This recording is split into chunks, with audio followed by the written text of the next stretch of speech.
সরেজমিনে আয়নাঘর পরিদর্শন করলেন আন্তর্জাতিক অপরাধ ট্রাইব্যুনাল 1-এর বিচারকগণ। সাক্ষ্য তদন্তে পাওয়া তথ্যের সঙ্গে স্থাপনার বাস্তব চিত্রের মিল পেয়েছেন তারা, বললেন চিফ প্রসিকিউটর।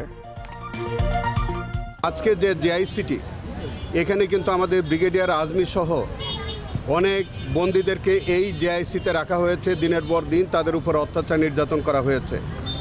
আরও একটি বিষয় দেখবেন, 1-11-র সময় আজকের মাননীয় প্রধানমন্ত্রী আমাদের অহংকার জনাব তারেক রহমানকে আজকের যে জেআইসি সেলটি আমরা পরিদর্শন করেছি তারই কোনো একটি কামরায় তাকেও কিন্তু সেখানে আনা হয়েছে, তার উপরে নির্যাতন করা হয়েছিল।